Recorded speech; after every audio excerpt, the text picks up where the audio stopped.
Welcome to SKG learning academy. आज आहे 6 मार्च 2024। आजच्या दिवसाचे जे काही महत्त्वाचे चालू घडामोडीचे क्वेश्चन्स असणार आहेत ते आपण डिस्कस करणार आहोत। त्या अगोदर आपल्या चॅनलवर जर पहिल्यांदा आला असाल चॅनलला सबस्क्राईब आणि व्हिडिओला लाईक करायला विसरू नका।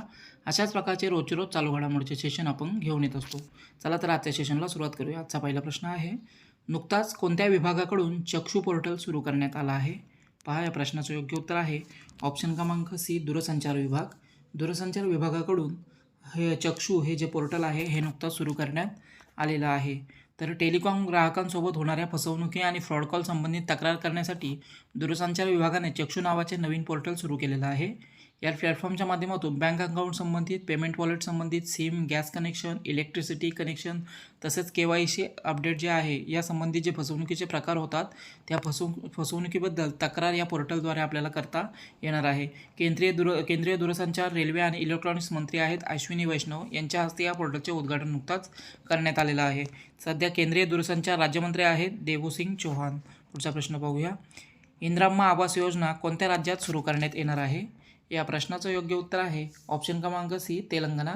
तेलंगणा या राज्यामध्ये इंदिराम्मा आवास योजना ही सुरू करण्यात येणार आहे। तर इंदिराम्मा आवास योजना जी आहे घरकुल संबंधित योजना आहे। तेलंगणा सरकारद्वारे ही योजना 11 मार्चपासून राज्यामध्ये सुरू करण्यात येणार आहे। प्रत्येक विधानसभा क्षेत्रामध्ये 3500 घरांच्या निर्मितीसाठी लाभार्थ्यांना आर्थिक मदत या योजनेच्या माध्यमातून दिली जाणार आहे। राज्य सरकार ज्या लाभार्थ्यांकडे स्वतःची जमीन आहे त्यांना 5 लाख रुपयाची आर्थिक सहाय्यता करणार आहे। तसेच ज्या लाभार्थ्यांकडे घर बांधण्यासाठी जमीन नसणार आहे त्यांना देखील घर बांधण्यासाठी जमिनीचा तुकडा आणि 5 लाख रुपये हे दिले जाणार आहेत। तर तेलंगणा राज्य सरकार ही योजना सुरू करत आहे। तेलंगणाची स्थापना झालेली आहे 2 जून 2014। राजधानी आहे हैदराबाद। मुख्यमंत्री आहेत रेवंत रेड्डी आणि तेलंगणाचे राज्यपाल आहेत तमिलसाई सौंदरराजन। पुढचा प्रश्न पाहूया, BSF सीमा सुरक्षा दलाची पहिली महिला स्नायपर कोण बनली आहे? प्रश्नाचं योग्य उत्तर आहे ऑप्शन क्रमांक बी, सुमन कुमारी। ही जी आहे BSF दलाची, सीमा सुरक्षा दलाची पहिली महिला स्नायपर बनलेली आहे। तर सुमन कुमारी BSFची पहिलीच महिला स्नायपर ठरलेली आहे। त्यांनी इंदोर येथील central school of weapons and tactics CSWTमध्ये स्नायपर प्रशिक्षण पूर्ण केलेलं आहे। सुमन कुमारी या हिमाचल प्रदेशमधील मंडी या जिल्ह्यातील रहिवासी आहेत। सीमा सुरक्षा बळ हे केंद्रीय गृहमंत्रालयाच्या अंतर्गत येणारे एक सुरक्षा दल आहे। बांगलादेश आणि पाकिस्तान सीमेवर देशाचे संरक्षण करण्यासाठी जी जबाबदारी आहे ही BSFवर आहे। तर सीमा सुरक्षा बळ किंवा BSF स्थापना झालेली आहे 1 डिसेंबर 1965। सध्या महानिदेशक आहेत नितीन अग्रवाल। पुढचा प्रश्न पाहूया, स्टेनलेस स्टील क्षेत्रातील भारतातील पहिल्या ग्रीन हायड्रोजन प्लांटचे उद्घाटन कोठे करण्यात आलं आहे? प्रश्नाचं योग्य उत्तर आहे ऑप्शन क्रमांक बी, हिसार। हिसार या ठिकाणी स्टेनलेस स्टील क्षेत्रातील भारतातील पहिल्या ग्रीन हायड्रोजन प्लांटचे उद्घाटन जे आहे नुकताच करण्यात आलेलं आहे। तर हे उद्घाटन जे आहे केंद्रीय मंत्री ज्योतिरादित्य सिंधिया यांच्या हस्ते या भारतातील पहिल्या स्टेनलेस स्टील क्षेत्रातील ग्रीन हायड्रोजन संयंत्राचे उद्घाटन केलं गेलं आहे। Jindal stainless steel sector limited Hisar येथे भारतातील पहिल्या ग्रीन हायड्रोजन प्लांटचे उद्घाटन हे करण्यात आलेलं आहे। पुढचा प्रश्न पाहूया, बी साई प्रणीत यांनी नुकताच निवृत्तीची घोषणा केलेली आहे। त्यांचा संबंध कोणत्या खेळाशी होता? प्रश्नाचं योग्य उत्तर आहे ऑप्शन क्रमांक डी, बॅडमिंटन। बॅडमिंटन खेळाडू बी साई प्रणीत यांनी नुकताच निवृत्तीची घोषणा ही केलेली आहे। तर भारतीय शटलर बी साई प्रणीत यांनी नुकताच आंतरराष्ट्रीय बॅडमिंटनमधून निवृत्तीची घोषणा केलेली आहे।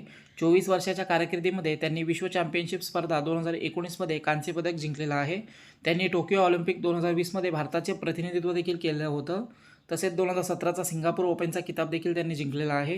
2019मध्ये बी साई प्रणीत यांना अर्जुन पुरस्काराने देखील सन्मानित करण्यात आलं होतं। निवृत्तीनंतर बी साई प्रणीत अमेरिकेमध्ये ट्रायंगल बॅडमिंटन अकादमीचे मुख्य प्रशिक्षक म्हणून काम पाहणार आहेत। पुढचा प्रश्न पाहूया, नुकताच स्वदेशी संरक्षण नवकल्पना प्रोत्साहित करण्यासाठी डेफ कनेक्ट 2024चे आयोजन कोठे केले गेले होते? या प्रश्नाचं योग्य उत्तर आहे ऑप्शन क्रमांक डी, नवी दिल्ली। नवी दिल्ली या ठिकाणी स्वदेशी संरक्षण नवकल्पना प्रोत्साहित करण्यासाठी डेफ कनेक्ट 2024चे आयोजन हे केलं गेलं आहे। तर 4 मार्च 2024 रोजी संरक्षण मंत्री राजनाथ सिंग यांच्या हस्ते नवी दिल्ली येथे डेफ कनेक्ट 2024चे उद्घाटन करण्यात आलेलं आहे। या कार्यक्रमाचे उद्दिष्ट अर्थपूर्ण सहभाग सुलभ करणे आणि अत्याधुनिक तंत्रज्ञानाचे प्रदर्शन करणे हा आहे। या कार्यक्रमात सशस्त्र सेना, संरक्षण उद्योगातील व्यक्ती, स्टार्टअप तसेच शैक्षणिक आणि धोरणे आखणारे कार्यकर्ते तसेच भागधारक हे सर्व एकत्रित आलेले होते। या कार्यक्रमाचे आयोजन जे आहे innovation for defence excellence defence innovation organisation यांनी केलेलं होतं। पुढचा प्रश्न पाहूया, नुकताच ब्रजेश मेहरोत्रा यांची कोणत्या राज्याच्या मुख्य सचिवपदी नियुक्ती करण्यात आलेली आहे? या प्रश्नाचं योग्य उत्तर आहे ऑप्शन क्रमांक बी बिहार. बिहार राज्याच्या मुख्य सचिवपदी ब्रजेश मेहरोत्रा यांची नुकताच नियुक्ती करण्यात आलेली आहे. तर वरिष्ठ IAS अधिकारी आहेत ब्रजेश मेहरोत्रा आणि बिहारचे आता हे नवे मुख्य सचिव असणार आहेत. या अगोदरचे बिहारचे मुख्य सचिव होते आमिर शुभानी आणि आता त्यांच्या जागेवर ब्रजेश मेहरोत्रा यांची नियुक्ती करण्यात आलेली आहे. ब्रजेश मेहरोत्रा हे भारतीय प्रशासकीय सेवेमधील 1989 तुकडीचे अधिकारी आहेत. तर बिहार राज्याचे मुख्य सचिव बनलेले आहेत. बिहारची राजधानी आहे पटना. मुख्यमंत्री आहेत नितीश कुमार आणि बिहारचे सध्याचे राज्यपाल आहेत राजेंद्र अर्लेकर. पुढचा प्रश्न पाहूया. नुकताच संयुक्त राष्ट्र पर्यावरण असेंब्लीचे 6वे अधिवेशन कोठे आयोजित करण्यात आले? प्रश्नाचं योग्य उत्तर आहे ऑप्शन क्रमांक सी नैरोबी. केनियाची राजधानी नैरोबी या ठिकाणी संयुक्त राष्ट्र पर्यावरण असेंब्लीचे 6वे अधिवेशन नुकताच आयोजित करण्यात आलेलं होतं. तर संयुक्त राष्ट्र संघाचे पर्यावरण असेंब्ली 6वे अधिवेशन होतं केनियाची राजधानी नैरोबी येथे आयोजित केलं गेलं होतं. 26 फेब्रुवारी ते 1 मार्चपर्यंत हे अधिवेशन पार पडलेलं आहे. या अधिवेशनाची थीम होती शाश्वत जीवनशैली. जगातील सर्वात असुरक्षित लोकांचे जीवन सुधारत मानवता आणि निसर्ग यांचा समतोल साधण्यात मदत करणे हे या संयुक्त राष्ट्राच्या पर्यावरण असेंब्लीचे प्रमुख उद्दिष्ट आहे. तर या असेंब्लीची स्थापना झालेली आहे 5 जून 1972. मुख्यालय आहे नैरोबी केनियामध्ये आणि ही पर्यावरणावर जगातील सर्वोच्च संस्था आहे. पुढचा प्रश्न पाहूया. नुकताच BPCL या कंपनीने स्पीड पेट्रोलसाठी कोणाला ब्रँड अँबॅसेडर बनवलेला आहे? प्रश्नाचं योग्य उत्तर आहे ऑप्शन क्रमांक ए नीरज चोप्रा. नीरज चोप्रा याला BPCL या कंपनीने स्पीड पेट्रोल या ब्रँडसाठी ब्रँड अँबॅसेडर बनवलेला आहे. तर भारत पेट्रोलियम कॉर्पोरेशन अर्थात BPCLने ऑलिम्पिक आणि भालाफेक चॅम्पियन नीरज चोप्रा यांना BPCLच्या प्रीमियम पेट्रोल व्हेरियंट स्पीडचे ब्रँड अँबॅसेडर बनवलेला आहे. गाडीच्या इंजिनच्या सर्व घटकांची काळजी घेऊन कमी गुणवत्तेच्या इंधनामुळे उद्भवणाऱ्या इंजिनच्या समस्या सोडवणे हे या स्पीड तंत्रज्ञानाचे मुख्य उद्दिष्ट आहे आणि याचा आता ब्रँड अँबॅसेडर बनवण्यात आलेला आहे नीरज चोप्रा यांना. तर BPCL भारत पेट्रोलियम कॉर्पोरेशन सार्वजनिक क्षेत्रातील एक कंपनी आहे. जी स्थापना झालेली आहे 1952 मध्ये. मुख्यालय आहे मुंबई या ठिकाणी आणि सध्या या कंपनीचे अध्यक्ष आणि व्यवस्थापकीय निदेशक आहेत कृष्ण कुमार.